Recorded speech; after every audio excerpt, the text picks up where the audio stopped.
అనుదిన బైబుల్ ఆదికాండము 40వ అధ్యాయము.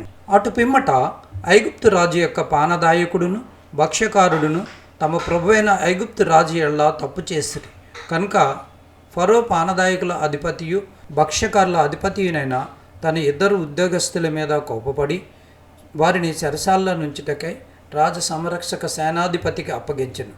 అది యోసేపు బంధింపబడిన స్థలము. ఆ సేనాధిపతి వారిని యోసేపు వశము చేయగా అతడు వారికి ఉపచారం చేసెను. వారు కొన్ని దినములలో కావిలిలో నుండిన తరువాత వారిద్దరు అనగా చెరసాలలో బంధింపబడిన ఐగుప్తు రాజు యొక్క పానదాయకుడును భక్ష్యకారుడును ఒక్కటే రాత్రి యందు కలలు కనిరి. ఒక్కొక్కడు వేరువేరు భావము గల కల కనెను. తెల్లవారినప్పుడు యోసేపు వారి యొద్దకు వచ్చి వారిని చూడగా వారు చింతాక్రాంతులై ఉండిరి. అతడు ఎందుచేత నేడు మీ ముఖములు చిన్నబోయి ఉన్నవని తన యజమానిని ఇంట తనతో కావలి ఉన్నందున ఫరో ఉద్యోగస్తులను అడిగాను. అందుకు వారు, మేము కలల కంటిమి, వాటి భావము చెప్పగల వారెవరూ లేరని అతనితో అనగా, యోసేపు వారిని చూచి, భావములు చెప్పుట దేవుని ఆధీనమే కదా, మీరు దయచేసి ఆ కలలు నాకు వివరించి చెప్పుడెనను. అప్పుడు పానదాయకుల అధిపతి యోసేపుని చూచి, నా కలలో ఒక ద్రాక్షవల్లి నా ఎదుట ఉండెను. ఆ ద్రాక్షవల్లికి 3 తీగలుండెను. అది చిగిరించినట్టు ఉండెను. దాని పువ్వులు వికసించెను. దాని గెలలు పండి ద్రాక్షాఫలములాయెను. మరియు ఫరో గిన్నె నా చేతిలో ఉండెను.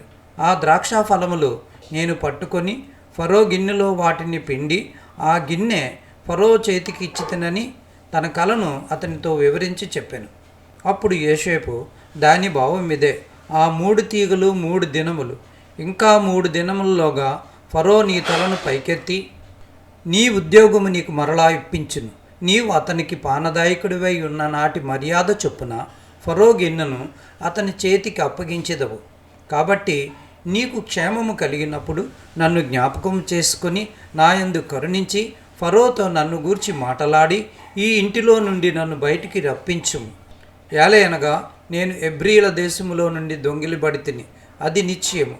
మరియు ఈ చెరసాలలో నన్ను వేయుటకు ఇక్కడ సహా నేనేమీ చేయలేదని అతనితో చెప్పాను.